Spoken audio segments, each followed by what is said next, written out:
नमस्कार, खबर आजकल में आप सभी का स्वागत है। मैं अमर शाह आप सभी के साथ जुड़ा हूं और आज जुड़ने का और एक विशेष कारण है क्योंकि आज एक अच्छी खबर है उन लोगों के लिए जो दिन कमाते और दिन खाते हैं। जी हाँ, मैं बात कर रहा हूं श्रमिक वर्ग की और उन श्रमिक वर्ग की जो कि चाय बागानों में काम करते हैं, चाय बागान कर्मचारी सहित चाय श्रमिकों के बारे में।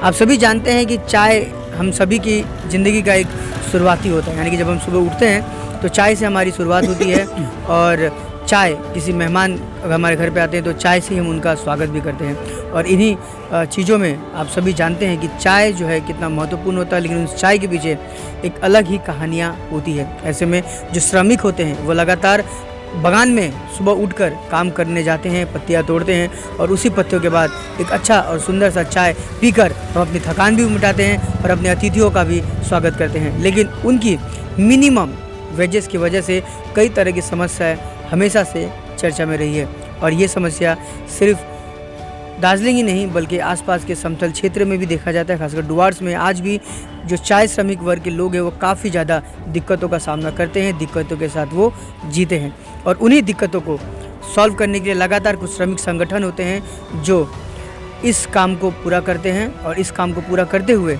करते हैं और श्रमिक संगठन ही है जो इस श्रमिकों के लिए और कर्मचारियों के लिए लड़ते हैं। और हार मानकर आज अगर हम बात करें तो आज एक श्रमिक संगठन, कुछ श्रमिक संगठन मिलकर एकजुट होकर इस लड़ाई में थोड़ी सी और एक कदम की लड़ाई जीत चुके हैं। अभी लड़ाई पूरी तरह से जीता हुआ नहीं माना जा सकता या बड़ी उपलब्धि नहीं मानी जा सकती है, अभी भी लड़ाई काफ़ी बाकी है। लेकिन जो संघर्ष करते आ रहे हैं जिसमें थोड़ी थोड़ी धीरे धीरे कामयाबी जो मिल रही है उसके बारे में हम चर्चा करेंगे। हमारे साथ एक विशेष ट्रेड यूनियन के पदाधिकारी जुड़े हैं, हम उनसे उनका परिचय दें। सर, आपका परिचय में पहले बताइए।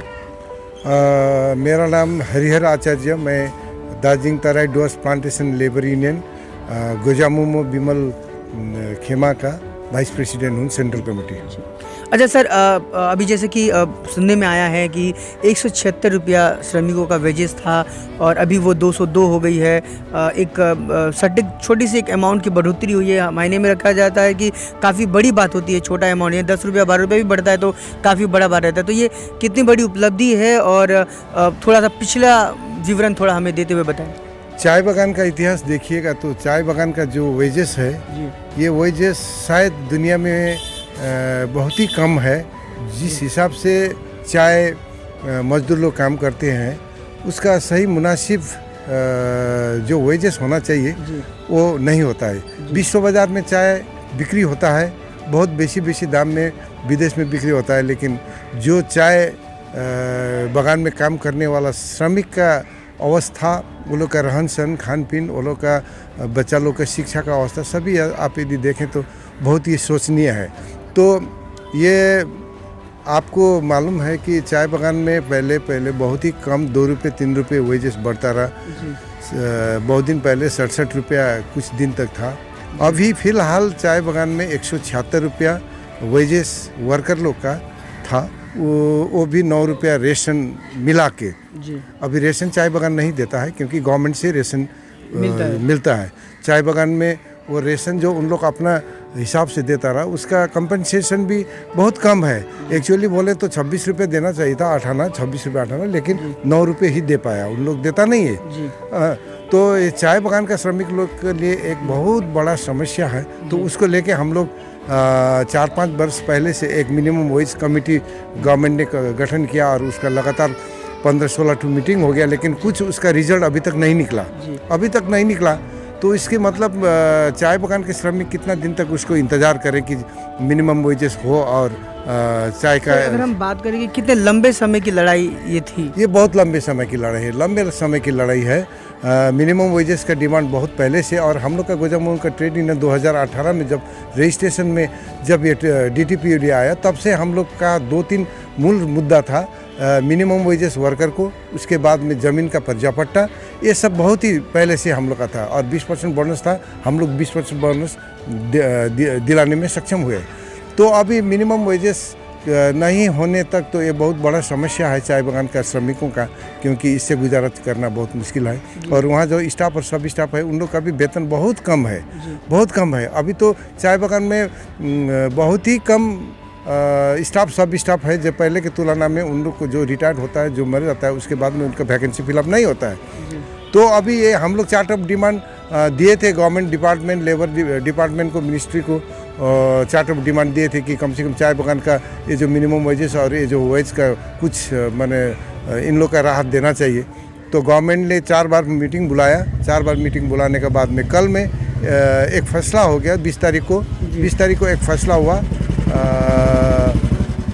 चाय श्रमिकों को 176 में 26 रुपये बढ़ाकर 202 रुपया, और ये 15% में आता है।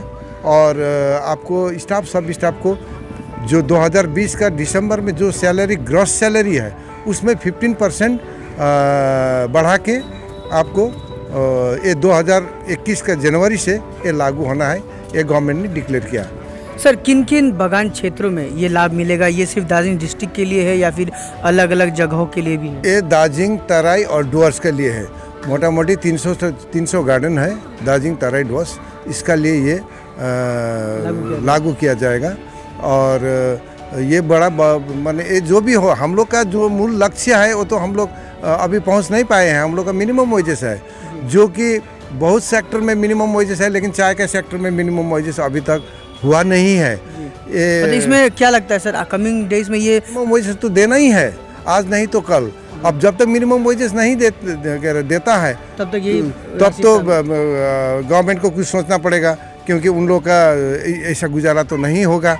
और इसीलिए चाय बगान में कम सैलरी, कम वेजेस है बोल के वहाँ का युवा लोग, वहाँ का जो काम करने वाला सब पलायन हो गया है बाहर में। अभी 40% चाय बगान में, यदि 100% में 60% काम करता है तो 40% पलायन होकर बाहर में है। उसका मेन कारण है वेजेस कम, बहुत कम। अच्छा सर, ये अभी फिलहाल ये समस्या तो बगान में अभी भी बहुत सारी जुड़ी हुई है, चाहे वो स्वास्थ्य संबंधित हो, शिक्षा संबंधित हो, मिनिमम वेजेस हो, और भी कई तरह की दिक्कतें हैं। तो ऐसे में सर कुछ बगान अब भी बंद है, उस बगान को लेकर अभी फिलहाल क्या यूनियन काम कर रही है? हाँ, बगान जो कितना तो बगान है, दार्जिलिंग में भी है, डुअर्स में भी है, इधर में तराई में भी है। तो ये सब बगान बंद ले के विषय में भी हम लोग ने मिनिस्ट्री से बात किया है कि ये बगान का क्या है। और बहुत सा बगान में गवर्नमेंट ने फौलाई देता है, जो कि 1500 रुपये करके परमानेंट वर्कर को मंथली देता है, लेकिन सबको तो नहीं मिलता है। किसी का डॉक्यूमेंट्स सही नहीं है, किसी का क्या है, किसी का पीएफ में नाम नहीं मिलता है, किसी का आधार कार्ड, वोटर कार्ड में। ये बहुत डिफिकल्ट होने के बाद में सभी आदमी को ये नहीं मिल रहा है, बहुत कम आदमी को मिल रहा है।